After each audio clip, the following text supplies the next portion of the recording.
जय श्री कृष्ण। परमपिता परमात्मा की कृपा से आप सभी लोग अच्छे होंगे।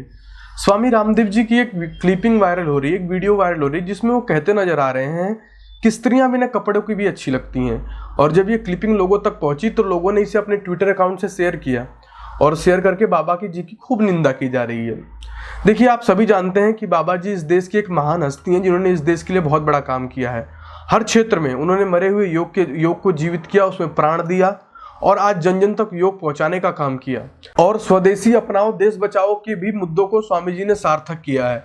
और हर प्रकार का सामान, हर प्रकार की चीजें स्वामी जी ने देश के हर कोने में देने का प्रयास किया है। आज स्वामी रामदेव का मिशन है कि इस देश का कोई भी आदमी, इस देश का कोई भी मनुष्य किसी फॉरेन की कंपनी से कोई प्रोडक्ट ना खरीदे, भारतीय कंपनी से प्रोडक्ट खरीदे और भारत का पैसा भारत में रहे।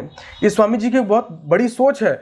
जिस सोच को अगर विकसित किया जाए तो ये देश दोबारा से कहूँ कि इसे सोने की चिड़िया बनने में देर नहीं लगेगा। आज हमारी चीजें, हर चीज, हमारा रहना, खाना, पीना, ओढ़ना, सब कुछ तो विदेशों पे निर्भर हो गया है। जो थोड़ा भी अमीर हुआ उसे आईफोन चाहिए। यहाँ के फोनों से गुजारा नहीं चलता। वैसे थोड़ी सी कमी ये भी है कि यहाँ की कंपनियां आगे बढ़ के आ नहीं रही, यहाँ की गवर्नमेंट अच्छे फोनों का निर्माण नहीं कर रही है, इसलिए लोगों को बाहर का फोन रेफर करना पड़ रहा है। परंतु वही काम स्वामी रामदेव करने का प्रयास कर रहे हैं। हर प्रकार का सिम बाबा रामदेव ने अपनी सिम लॉन्च की। हर प्रकार का सर्वांगीण काम करके बाबा रामदेव इस देश को एक नई दिशा देने का प्रयास कर रहे हैं। इसके लिए उन्हें हर प्रकार के व्यक्तियों से मिलने की भी आवश्यकता पड़ती है। अब वो ये बात जो निकली है, ये बात की भी स्पष्टता हम करेंगे कि ये बात क्या है। आप समझिए, स्वामी रामदेव जी का एक इतना बड़ा मिशन चल रहा है। अब मिशन चल रहा है, इनके यहाँ राजनेता, नेता, परिता सारे लोग आते हैं। ये जो बयान है, इसके पहले की आप क्लिपिंग देखेंगे तो आपको समझ में आएगा कि इनकी मनसा ऐसी नहीं थी। स्वामी रामदेव एक संत भी हैं। तो अब इसकी बात क्या है कि जब संत बात करता है ना, तो संत वैराग्य की बात करता है।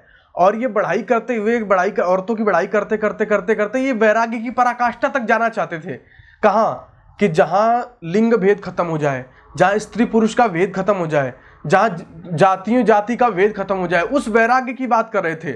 जहां मुनि योगियों को हर चीज से मुक्ति, हर चीज से छूट जाते हैं, जहां कुछ बचता ही नहीं, जहां हम भी नहीं बचते हैं, उस वैराग्य की बात कर रहे थे। वो करना चाह रहे थे कि चाहे कपड़ा पहने चाहे ना पहने, भाई सामाजिक दायरे के लिए मनुष्य कपड़ा पहन रहा है। लेकिन जब वैराग्य की पराकाष्ठा आ जाती है संतों के लिए, तो कपड़ा पहने चाहे ना पहने, लेकिन फिर भी वो समाज के, कहूँ कि समाज को एक अच्छी दिशा देने के लिए, उसमें अभद्रता ना फैले, इसलिए वो भी समाज के परिवेशों का, समाज के माहौल का पालन करते हैं। यही बात वो वहाँ कहना चाहते थे। लेकिन वो आवेगों में आकर के दूसरे की, किसी नेता की पत्नी की बड़ाई मारने के चक्कर में वो फंस गए और अपनी बात को वो स्पष्टता से कह नहीं पाए। फिर उन्होंने वहीं का वहीं बात रोक दी। उन्हें लग गया कि मैं कुछ गलत बोल गया हूं। लेकिन अब बोल गए तो क्या हुआ? बोल गए तो बोल गए। लेकिन स्वामी रामदेव की मनशा खराब नहीं थी।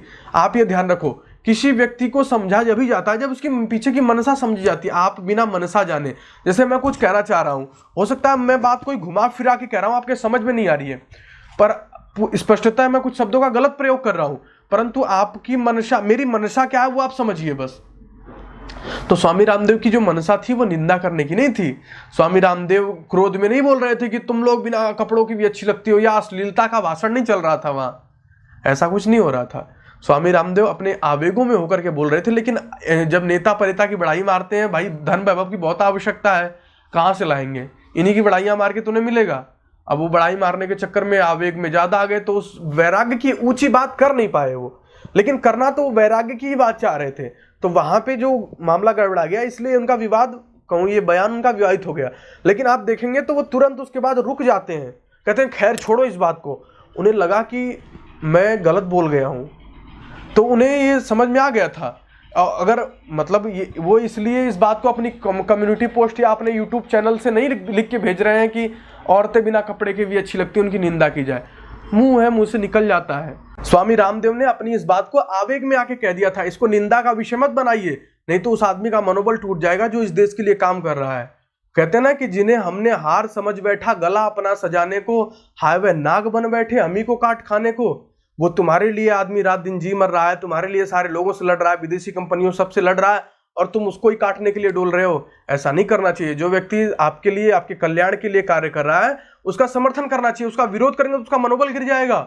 मनोबल गिर जाएगा तो सोचेगा मरने दो इन्हें, क्या फायदा, हम इनका कल्याण करने डोल रहे हैं, हमें काटने डोल रहे हैं। इसलिए स्वामी रामदेव जैसे व्यक्ति की निंदा नहीं करनी चाहिए। वो अच्छे व्यक्ति हैं, लेकिन जहां वो गलत बोलते हैं माफी मांग लेते हैं। अब यहाँ तो उनके आवेग में निकल गया। अब हमारे प्रधानमंत्री जी एक दिन भाषण दे रहे थे, कह रहे हैं बेटी बचाओ बेटी पटाओ, निकल गया मुंह से, क्या करें। बेटी बचाओ बेटी पटाओ, बेटी पढ़ाओ बेटी पटाओ, ऐसे कुछ बोल दिया उन्होंने। अब बताइए, अब प्रधानमंत्री हैं, अब ऐसी बात बोल दी है मुंह से, अब निकल गया, कोई बात नहीं। लेकिन ऐसे लोगों को हम एकदम धिक्कार नहीं सकते हैं, अपने ही लोग हैं, थोड़ा समझा बुझा के सबको लेके चलना है, ठीक है। इतना ही कह के मैं अपनी वाणी को विराम देता हूँ। बाकी आप सारे लोग समझदार हैं। जय श्री कृष्ण।